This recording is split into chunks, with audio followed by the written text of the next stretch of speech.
جب ماں باپ بوڑھے ہو جائیں تو بولو براز چارپائی پہ نکل جاتا ہے اور انسان ان کو اٹھا کے ان کی خدمت کرتا ہے، صفائی کرتا ہے، کپڑے بدلتا ہے۔ انسان کی طبیعت میں جو فطری نفاست ہے اس کے تحت اس کو ماں باپ سے جو مکروہ اور ناپسندیدہ بو آتی ہے اس سے وہ بچنا چاہتا ہے۔ وہ نفرت ماں باپ سے نہیں ہوتی، وہ نفرت اس بدبو سے ہوتی ہے جو ماں باپ کے بدن سے یا چارپائی سے یا کپڑوں سے اٹھ رہی ہے۔ تو بندہ اپنے جو ہے وہ ناک پہ کپڑا رکھ لیتا ہے اس بدبو سے بچنے کے لیے۔ تو اف کے مفہوم کو بیان کرتے ہوئے حضرت امام رازی کہتے ہیں کہ انسان کو اس بات سے بھی روکا گیا ہے کہ تو اپنے ناک پہ کپڑا رکھ کے اگر ان کو صفائی کر رہا ہوگا تو ماں باپ کے نازک دل پہ کہیں یہ بوجھ نہ آ جائے کہ میرا بیٹا مجھ سے نفرت کر رہا ہے۔ اس لیے والدین کی تعظیم کا عالم یہ ہے کہ تو کھلے ناک سے ان کی خدمت کرے اور وہ بدبو سہتا رہے اور اپنے ناک کے اوپر کپڑا بھی نہ رکھے کہ تیرے ماں اور تیرے باپ کے دل کے اندر اتنا خلال اور ملال بھی پیدا نہ ہو۔ یہ ہے اف کا زمرہ۔ حضرت امام حسن رضی اللہ تعالیٰ عنہ نے ساری زندگی اپنی والدہ حضرت فاطمہ زہرا کے ساتھ بیٹھ کے کھانا نہیں کھایا تھا۔ ایک دن حضرت سیدہ فاطمہ نے فرمایا کہ بیٹا میرا جی چاہتا ہے کہ میرے ساتھ تم بیٹھ کے کھانا کھاؤ، لیکن تم نے کبھی بھی میرے ساتھ بیٹھ کے کھانا نہیں کھایا، کیا وجہ ہے اس کی؟ تو حضرت امام حسن فرمانے لگے، عرض کرنے لگے، امی میں اس ڈر سے آپ کے پاس بیٹھ کے کھانا نہیں کھاتا کہ کہیں کسی لقمے کی طرف آپ کی نظر بڑھ جائے اور میں عدم آگہی کی وجہ سے اپنے ہاتھ کو اس لقمے پہ ڈال لوں اور نہ جان سکوں کہ اس لقمے کو اٹھانے کا ارادہ میری ماں کے دل میں پیدا ہو چکا ہے اور میں اللہ کی رحمتوں سے محروم ہو جاؤں، اس ڈر سے میں آپ کے ساتھ بیٹھ کے کھانا نہیں کھایا کرتا۔ یعنی ماں باپ کی تعظیم کا عالم یہ ہے، اف تک نہ کہو۔ حضرت سعید بن المسیب رضی اللہ تعالی عنہ جلیل القدر تابعی ہیں، وہ فرماتے ہیں کہ والدین کے سامنے بیٹے کی حالت کیا ہونی چاہیے۔ وہ فرماتے ہیں جس طرح بھاگا ہوا غلام پکڑا جائے اور اس کو پکڑ کے جو ہے وہ آقا کے سامنے پیش کر دیا جائے، تو اس بھاگے ہوئے غلام کو پکڑ کے جب آقا کے سامنے پیش کر دیا جائے تو جو حالت اس غلام کی ہوتی ہے، بیٹے کی حالت یہ ماں باپ کے سامنے ہونی چاہیے۔ اب ان بیٹوں کو سوچنا چاہیے جو اپنے ماں باپ کو دقیانوسی کا طعنہ دیتے ہیں اور سمجھتے ہیں یہ اولڈ فیشن ہے، انہیں کیا پتا زمانہ کہاں چلا گیا ہے، اور ان کے فیصلوں کو مسترد کرتے ہیں۔ علماء نے اس بات کو تفصیل کے ساتھ بیان کیا ہے کہ شریعت کے جو قطعی ضابطے ہیں ان ضابطوں اور ان قوانین کو اور ان معاملات میں تو والدین کی فرما برداری نہیں ہوگی اللہ کی اگر معصیت ہوتی ہو، لیکن جو معاملے شک والے ہیں وہاں ماں باپ کے قول کو ترجیح دی جائے۔ تو فرمایا ان کے سامنے اف بھی نہیں کہنی، وَقُلْ لَهُمَا قَوْلًا كَرِيمًا، اور ان سے نرم لہجے میں بات کرنی ہے۔ وَاخْفِضْ لَهُمَا جَنَاحَ الذُّلِّ مِنَ الرَّحْمَةِ، اور ان سے بات اور ان کے لیے اپنے بازو بچھا لینے ہیں نرم دلی کی وجہ سے، نرمی کی وجہ سے۔ جب جانور زمین کی طرف رخ کرتا ہے، اوپر سے نیچے کی طرف آتا ہے تو اپنے پروں کو سکیڑ لیتا ہے، تو اس کے لیے یہ لفظ بولے جاتے ہیں وَاخْفِضْ لَهُمَا جَنَاحَ۔ تو اللہ تعالیٰ فرمایا جس طرح وہ جانور عزت سے اپنے بازو سکیڑ لیتا ہے اور پھیلاتا نہیں ہے، والدین کے سامنے تیری اکڑ، تیرا عہدہ، تیرا منصب، تیری شانیں، تو بڑا اونچا ہے، لوگ تجھے سلوٹ کرتے ہیں، تیرے ہاتھ چومتے ہیں، تجھے سلام کرتے ہیں، اونچی کرسیوں پہ تو بیٹھتا ہے، لیکن وہ سب وہاں چھوڑ دے اور ماں کے قدموں میں عاجز بن کے بیٹھ جا، باپ کے قدموں میں عاجز بن کے بیٹھ جا، وہاں اپنی اس کسی چیز کا لحاظ رکھ۔ پرندہ اوپر کوڑے تو پر کھولے، لیکن جب نیچے آئے تو پروں کو سمیٹ لے، تیرا عہدہ، تیرا منصب باہر رہے، جب ماں باپ کے پاس آئے اس وقت تو مؤدب غلام کی صورت میں اپنے والدین کے سامنے کھڑا۔ وَقُلْ رَبِّ ارْحَمْهُمَا كَمَا رَبَّيَانِ صَغِيرًا، اور اگلا حق یہ بیان فرمایا کہ اللہ کی بارگاہ میں عرض کر رہا ہے اللہ میری ماں پر بھی اور میرے باپ پر بھی رحم فرما دے، جس طرح میں چھوٹا تھا اور میرے اوپر انہوں نے رحم فرمایا۔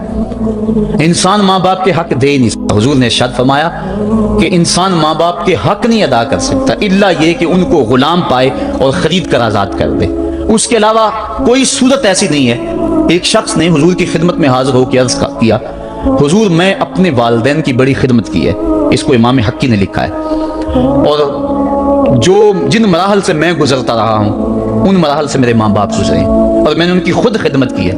آج بیٹے بیویوں پہ کام چھوڑ دیتے ہیں کہ بیوی خدمت کرے گی۔ احسان دانش کہتا ہے کہ میں نے اپنی بیوی کو ہاتھ نہیں لگانے دیا، میں نے کہا میرے ماں باپ ہے، یہ خدمت اور کوئی حاصل کیوں کرے، یہ تو میں حاصل کروں گا۔ تو ساری خدمت میں نے خود کی، جس طرح انہوں نے نوالے توڑ توڑ کے میرے منہ میں ڈالے میں نے بھی حضور ایسے کیا، جس طرح میرے لیے میری ماں رات جاگتی رہی میں بھی اپنی ماں کے لیے جاگتا رہا۔ جن جن مراحل سے میرے لیے وہ گزرے تھے، اتفاقاً میرے حالات، میرے ماں باپ کے حالات ایسے پیدا ہو گئے کہ میں نے اسی طرح اپنے ماں باپ کی پرورش کی ہے، اور میں اپنے ماں باپ کی جو ہے وہ میں نے خدمت کی ہے، تو کیا میں نے اپنی ماں کا، اپنے باپ کا حق ادا کر دیا ہے؟ تو حضور نے ارشاد فرمایا تو نے ایسے ہی خدمت کی ہوگی، لیکن جب تیری خدمت تیری ماں کرتی تھی تو ساتھ ساتھ تیری زندگی کی دعائیں مانگتی تھی، اور جب باپ بوڑھا ہو گیا تھا، ماں بوڑھی ہو گئی تھی، آزاد شل ہو گئے تھے، فالج میں مبتلا تھے، تو ان کے لیے زندگی کی دعائیں تو نہیں مانگتا تھا، تو یہ کہتا تھا اللہ انہیں پردہ دے دے۔ تیری ماں نے تو کبھی تیرے لیے پردہ نہیں مانگا تھا، بیٹا لولا ہو، بیٹا لنگڑا ہو، ماں کبھی نہیں کہتی بیٹے کو ڈاکٹر جواب دے دیں، ماں کبھی نہیں کہتی کہ میرے بیٹے کو اللہ پردہ دے دے، ماں یہی کہتی ہے مالک مجھے لے لے، میرے بیٹے کو زندگی دے دے، میں سب کچھ بیچ دیتی ہوں، اپنا زیور بیچ دیتی ہوں، میرے بیٹے کی صحت بچ جائے، میرے بیٹے کی زندگی بچ جائے۔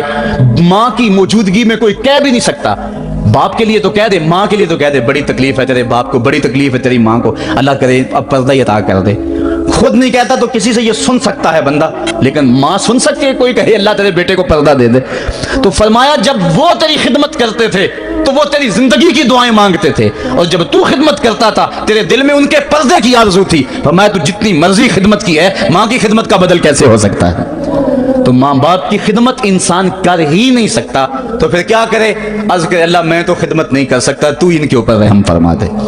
ماں باپ کے لیے دعا کرے، علماء نے یہاں بیان فرمایا ماں کافر ہو تو پھر بھی دعا کرے، باپ کافر ہو تو پھر بھی دعا کرے، مومن ہو تو پھر بھی دعا کرے، گناہگار ہو پھر بھی دعا کرے، نیکوکار ہو پھر بھی دعا کرے، دعا نہ چھوڑے۔ حضرت ابو ہریرہ رضی اللہ تعالیٰ عنہ فرماتے ہیں میری ماں کافرہ تھی اور میں حضور کا غلام، اور ماں ہر وقت اپنی دھن میں اور میں اپنی دھن میں ہوں۔ حضرت ابو ہریرہ کے بھائی کوئی نہیں ہے، باپ فوت ہو گئے ہیں، بہن کوئی نہیں ہے، ابھی شادی بھی نہیں ہوئی، دنیا پہ رشتے کوئی نہیں سوائے ماں کے، گھر آتے ہیں تو ماں سے بات کرنی ہوتی ہے، جو سن کے آتے ہیں ماں سے وہ دکھ کھولنا ہوتا ہے، بات کرنی ہوتی ہے، حضور کی باتیں سنانی ہوتی ہیں، لیکن ماں ہے اتفاق سے کافرہ ہے، حضور کی بات وہ سننا گوارا نہیں کرتی۔ حضرت ابو ہریرہ کو اور بات آتی کوئی نہیں، وہ تو کرتے حضور کی باتیں۔ ایک دن حضور کی بات چھیڑی، ماں کی زبان سے کچھ جملہ ایسا نکلا جو سخت تھا، گوارا نہ ہوا، چھوڑ دیا گھر کو۔ ماں تیری عظمت کو سلام، لیکن رسول اللہ کے مقابلے میں تیری کوئی شان نہیں ہے۔ گھر سے نکلے، لیکن نکلے تو پاؤں ڈگمگا رہے تھے کہ دنیا پہ ایک ہی رشتہ تھا وہ بھی جاتا رہا۔ چند قدم چلے تو دل میں خیال آیا سارے دکھوں کا جو مداوع کرتا ہے اس آقا کی بارگاہ میں یہ دکھڑا کیوں نہ بیان کر دو۔ دریائے رحمت جوش میں تھا، وہ دلوں کی حالتیں بوجھ لینے والے آقا نے پوچھا ابو ہریرہ کیا ہے؟ عرض کی حضور میری ماں کی ہدایت کے لیے دعا کر دو۔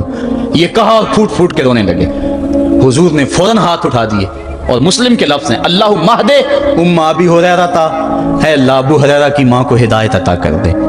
بس یہ بات سنی حضرت ابو ہریرہ کا چہرہ کھل اٹھا، اپنے گھر کو دوڑ لگا دی۔ کوئی رستے میں ملا، کہا ابو ہریرہ اتنی تیز تو تم کبھی نہیں دوڑتے تھے، آج کیا ہوا؟ اتنی تیز تیز کیوں دوڑ رہے ہو؟ کہا آج ہی تو دیکھنا چاہتا ہوں کہ گھر پہلے میں پہنچتا ہوں یا میرے آقا کی دعا پہلے پہنچتی ہے۔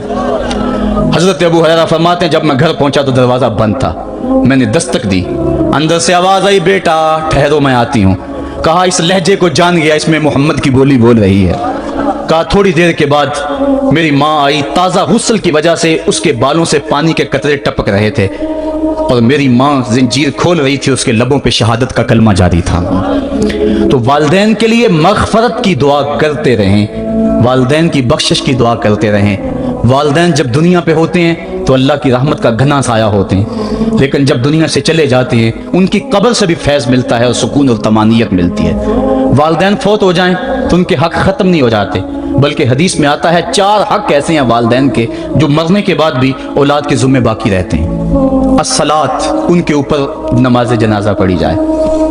دوسرا حق الاستغفار لہم، ان کے لیے بخشش کی دعا کرتے رہی جائے، مسلسل دعا کی جائے بخشش کی ان کے لیے۔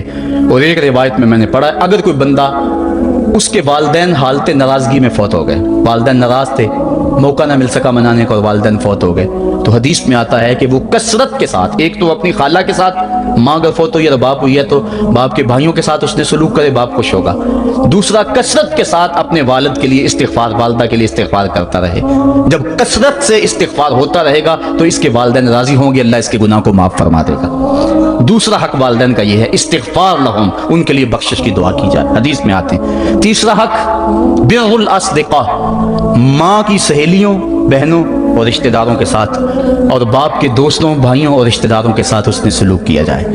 اور چوتھا حق انجاز الوعد، وعدوں کو پورا کرنا، یعنی ماں نے یا باپ نے جو وعدے کیے ہوئے تھے، مسجد سے کوئی وعدہ تھا، مدرسے سے وعدہ تھا، کسی فلاحی تنظیم سے وعدہ تھا، کسی غریب سے اعانت کا وعدہ تھا، یا ان کا معمول تھا اعانت کرنے کا، تو جو ان کے معمولات ہیں اچھائی کے، ان کو جاری رکھا جائے اور اس سلسلے کو باقی رکھا جائے۔ تو یہ 4 حق ایسے ہیں جو والدین کے مرنے کے بعد بھی اولاد کے ذمے باقی رہتے ہیں۔ والدین اللہ کی بہت بڑی نعمت ہیں۔ جب یہ سایہ سر سے اٹھ جاتا ہے تو پھر پتہ چلتا ہے کتنا گھنا سایہ تھا۔ صاحبو، جن کے والدین زندہ ہیں وہ ان کی زندگی کو غنیمت سمجھے، اور جن کے والدین کا گھنا سایہ ان کے سر سے اٹھ گیا ہے وہ ان کے لیے استغفار اور کثرت دعا سے ان کی رضا حاصل کرنے کی کوشش کریں۔ اللہ تعالیٰ نے والدین کی رضا میں ہی اپنی رضا کو چھپا کے رکھا ہوا ہے، اور یہ والدین اتنا بڑا سرمایہ ہے۔ میں آپ حیثیت کیا رکھتے ہیں؟ خود امام الانبیاء صلی اللہ علیہ وآلہ وسلم نے والدین کی آرزو کی ہے۔ حدیث میں آتا ہے، امام سیوطی نے اس کو الحابل الفتاوی میں لکھا ہے، امام حیثمی نے بھی اس کو کنز الاموال میں لکھا ہے۔ ایک دن حضور نماز عشاء پڑھانے آئے، نماز عشاء پڑھانے کے لیے مصلی پہ کھڑے ہوئے، تا حد نظر صحابہ تھے، حضور کو دیکھ کر ادب سے کھڑے ہو گئے، بس آنکھیں چھلکنے لگی۔ پھر حضور نے روتے روتے کہا، لو ادرکت والدی او احدہما، کاش آج میرے ماں باپ زندہ ہوتے یا ان میں سے کوئی ایک ہی زندہ ہوتا۔ انسان نے دکھوں کی زندگی گزاری ہو، بعد میں اللہ خوشحالیاں دے دے، تو انسان آرزو کرتا ہے کہ کاش آج میرے ماں باپ زندہ ہوتے، میرے دکھوں بڑا دور دیکھا تھا، آج سر پہ عزتوں کی سجی ہوئی دستار بھی دیکھتے، میری غربت دیکھی تھی، دولت کی ریل پیل بھی دیکھتے، میرے گھر میں پریشانیاں دیکھی تھی، میرے گھر کے آنگن میں محبتوں کے کھلے ہوئے گلاب بھی دیکھتے۔ آرزو کرتا ہے، تمنا کرتا ہے۔ اللہ کے حبیب صلی اللہ علیہ وسلم کے والد اس وقت انتقال کر گئے تھے جب حضور شکم مادر میں تھے، والدہ اس وقت انتقال کر گئی جب عمر 6 سال تھی۔ ابوا کی ریت کے ٹیلے ہیں، مدینہ المنورہ سے واپسی ہے، حضرت آمنہ، حضرت ام ایمن اور حضور، 3 نفوس پہ مشتمل یہ قافلہ ہے، 2 اونٹ ہیں۔ حضرت آمنہ کو بخار ہو گیا، جان گئی کہ یہ میرا بخار جان لیوا ثابت ہوگا۔ ام ایمن کو بلایا، حضور کا ہاتھ پکڑ کے ان کے ہاتھ میں دیتے ہوئے کہا، ام ایمن، میرے اس بیٹے کو بحفاظت امیر قریش عبد المطلب تک پہنچا دینا۔ اور پھر اپنے بیٹے کو پاس بٹھایا، سر پہ ہاتھ رکھا، پیار کرنا چاہا اور کوئی باتیں کرنا چاہیں، لیکن ضبط کے سارے پیمانے ٹوٹ گئے، آنکھوں سے آنسو نکلنے لگے۔ بیوہ ماں نے جب اپنے در یتیم کے سر پہ ہاتھ رکھا تو پھر عرب کی ریت کے ذرے بھی رونے لگے۔ سیدہ آمنہ نے روتے ہوئے چند جملے کہے جو ابن حشام نے محفوظ کیے، کہا، بیٹا، ہر نئی چیز نے پرانی ہو جانا ہے اور ہر باقی نے فنا ہو جانا ہے، میں بھی جا رہی ہوں، بذکری باک، لیکن میرا ذکر نہیں مٹے گا، وولدت طہرا، اس لیے کہ تیرے جیسا پاکیزہ بیٹا چھوڑ کے جا رہی ہوں۔ جن ماؤں کے بیٹے اتنے اچھے ہوں ان ماؤں کا تذکرہ نہیں مٹا کرتا۔ یہ جملے کہے، اس کے بعد حضرت آمنہ نے آنکھیں بند کر لیں۔ حضور علیہ الصلوۃ والسلام اپنی ماں کی کے جسد پہ پھوٹ پھوٹ کے روئے، ریت کے ٹیلے میں ماں کی تدفین کی، اوپر مٹی انڈھیل دی، آنسوں کا چھڑکاؤ کیا۔ آج ہو بھی کیا سکتا تھا، مدینہ رسول میں حضور کی والدہ فوت ہوتی تو آقا کریم کے لیے، ماں کے لیے کتنے صحابہ جنازے میں آتے، کتنے لوگوں کا ہجوم ہوتا، جنت سے فرشتے بھی پھول لے کر آتے، لیکن آج نہ کوئی جنازے میں شامل ہے۔ وہ کیا کسی نے کہا، تجھے کن پھولوں سے ہم کفن دیں، تو جدا ہی ایسے موسموں میں ہوا جب درختوں کے ہاتھ پھولوں سے خالی تھے۔ حضور آنسوؤں کا چھڑکاؤ کیا اور ام ایمن کے ساتھ چمٹ کے بیٹھ گئے، اور حضرت ام ایمن نے جناب عبد المطلب تک پہنچایا، اور 8 سال کی عمر تھی کہ عبد المطلب رضی اللہ تعالیٰ عنہ کا بھی انتقال ہو گیا۔ ابن حشام نے لکھا ہے، جب امیر قریش کا جنازہ اٹھا تو پورا مکہ امڈ آیا، اور ایک بچہ تھا جس کی عمر 8 سال ہوگی، وہ کبھی اس دیوار سے لگ کے روتا تھا، کبھی اس دیوار کے ساتھ لگ کے روتا تھا۔ پھر شاب ابی طالب کی سختیاں بھی جھیلی، عام الحزن کا غم بھی کاٹا، طائف کے بازاروں میں پتھر بھی کھائے، پتے کھا کھا کے بھی گزر اوقات ہوا، مکے کے بازاروں میں اجریاں بھی ڈالی جاتی رہیں، کھدے ہوئے گڑوں کا سامنا بھی کیا، بچھے ہوئے کانٹوں سے بھی گزرنا پڑا۔ لیکن آج وہ وقت ہے کہ اللہ نے حکم صادر کر دیا، پتھر مارنے والے سن لیں، کانٹے بچھانے والے سن لیں، راہ میں گڑھے کھودنے والے سن لیں، میرے نبی کی آواز سے اب تو آواز بھی اونچی نہ ہونے پائے۔ عمر کا سرمایہ ضائع کر دوں گا، تمہارے نامہ اعمال میں ایک نیکی بھی نہیں رہے گی۔ اگر نبی سے ملنا چاہتے ہو ڈائریکٹ نہ آ جاؤ، پہلے گھر جاؤ، پھر کوئی چیز لو، پھر بازار جاؤ، کوئی فقیر ڈھونڈو، اس کو صدقہ کرو، پھر میرے نبی کی چوکھٹ پہ آؤ، تمہیں پتہ چلے کس چوکھٹ پہ آ رہے ہیں۔ ادب کے ضابطے سکھائے۔ خبردار نبی کے دروازے پہ اونچی آوازیں نہ لگانا، بلکہ نبی کی چوکھٹ پہ آ کے بیٹھ جاؤ، نبی اپنی مرضی سے آئے تو اپنے دل کی حاجت کہہ لو۔ قرآن اتر چکا ہے، ادب کی آیتیں نازل ہو چکی ہیں۔ آقا کریم گھر سے نکلے، صحابہ ادب سے کھڑے ہو گئے، حضور کی نظر پیچھے پلٹ کے 6 سال کی عمر میں ابوا کی ریت کے ٹیلوں میں گردش کرنے لگی، اور پھر آقا نے روتے روتے فرمایا، کاش آج میری ماں زندہ ہوتی اور میں لوگوں کو نماز عشاء پڑھا رہا ہوتا اور اس میں سورہ فاتحہ کی تلاوت کر رہا ہوتا، پھر میری ماں کو میرے ساتھ کوئی کام یاد آ جاتا، میری ماں دروازے کی چلمن کو سرکا کے کہتی، ابنی محمد، میرے بیٹے محمد میری بات سنو۔ فرمایا، لوگوں میں اپنی نماز توڑ کے پہلے ماں کی بات کو سن لیتا۔ یہ ماں ہے جس کی محبت کو مصطفیٰ کریم نے بھی محسوس کیا ہے۔ اونچی مسندوں پہ بیٹھنے کا وہ مزہ نہیں جو ماں کے قدموں میں بیٹھنے کا مزہ ہے۔ اور وہ کیا کہا تھا خورشید گیلانی نے، وہ کہتا ہے کہ 5 اسٹار ہوٹلوں میں کھانا کھانے میں وہ لطف کہاں جو چولہے پہ پاس بیٹھ کے ماں کے ہاتھوں سے پکی ہوئی چپاتیاں کھانے میں مزہ ہے، اور عالی جناب حضرت صاحب اور اعلیٰ اور بھاری اور بھرکم لفظ سننے میں اور گارڈ آف آنر کا معائنہ کرنے میں وہ لذت کہاں ہے جو ماں کے اوئے ببلو کہنے کے اندر رکھا گیا ہے۔ ماں جب بولتی ہے تو اس کے لہجے میں جبریل بولتا ہے، ماں جب مسکرا کے دیکھ لیتی ہے تو لگتا ہے جنت کی ساری کلیاں کھل اٹھی ہیں۔ ایک شخص نے سین حرم میں اپنی ماں کو اپنے کندھوں پہ سوار کرا کے طواف کروایا اور پھر حضور کی خدمت کے پاس میں حاضر ہوا، عرض کی، حضور میں نے کہ اپنی ماں کا حق ادا کر دیا ہے۔ کہا، تو اس کی ایک مسکراہٹ کا بدل نہیں دے سکا۔ ماں جب مسکراتی ہے تو اس کے لہجے میں اتنی مٹھاس ہوتی ہے، میں کہتا ہوں ساری دنیا کے شہد نچوڑ دیے جائیں اتنی محبت پیدا نہیں ہوتی جتنی محبت ماں کے لہجے میں ہے۔ جب وہ بیٹے کو اوے ببلو اوے مٹھو کہہ کے پکارتی ہے، اوے بیٹا کہہ کے پکارتی ہے، آواز دیتی ہے، تو ماں کے لہجے کے اندر وہ رس گل رہا ہوتا ہے کہ حوریں بھی آفرین آفرین کر رہی ہوتی ہیں۔ ماں کے بے ادب ہاتھ جوڑ کے ماں سے معافی مانگ لیں، باپ کے گستاخ ہاتھ جوڑ کے باپ سے معافی مانگ لے، یہ سرمایہ زندگی میں نہیں ملے گا۔ عموماً قدر نعمت زوال نعمت کے بعد ہوتی ہے۔ آؤ ماں باپ کی قدر کو پہچانیں اور اللہ کی رحمتوں کو لوٹیں۔ علامہ اقبال کی جب والدہ فوت ہوئی تو وہ پھوٹ پھوٹ کے روئے، جوان ہونے کے باوجود ان کی آنکھوں سے آنسو نہیں تھمتے تھے، اور پھر روتے روتے کہتے تھے، وطن میں ہوگا اب کس کو میرا انتظار، کون میرا خط نہ آنے سے رہے گا بے قرار، آرزو لے کے تیری خاک کے تربت پہ آؤں گا، اب دعائے نیم شب میں کس کو میں یاد آؤں گا، کون پچھلے پہر اٹھ کے دعا کرے گا، ماں ہی دعا کرتی ہے۔ ماں کے جب ہاتھ اٹھ جاتے ہیں تو اجابت کے سارے دروازے کھل جاتے ہیں۔ ماں جب بولتی ہے اور دعا کے لیے ہاتھ اٹھا دیتی ہے، اللہ رحمت کے سارے دروازے کھول دیتا ہے اور قریب آ کے ماں کی فریاد کو سنتا ہے۔ ماں کی دعا جو اولاد کے حق میں ہے، مظلوم کی دعا اور مسافر کی دعا، حدیث میں آتا ہے یہ 3 دعائیں ایسی ہیں جو رد نہیں ہوتی، تو ماں کی دعائیں لیں، ان کی خدمت کریں اور والدین کی رضا چاہیں۔ اللہ مجھے آپ کو توفیق عمل نصیب فرمائے۔ وآخر دعوانا الحمدللہ رب العالمین۔ آقا نے روتے روتے فرمایا، کاش آج میری ماں زندہ ہوتی اور میں لوگوں کو نماز عشاء پڑھا رہا ہوتا اور اس میں سورہ فاتحہ کی تلاوت کر رہا ہوتا، پھر میری ماں کو میرے ساتھ کوئی کام یاد آ جاتا۔ میری ماں دروازے کی چلمن کو سرکا کے کہتی، ابنی محمد، میرے بیٹے محمد میری بات سنو۔ فرمایا، لوگوں میں اپنی نماز توڑ کے پہلے ماں کی بات کو سن لیتا۔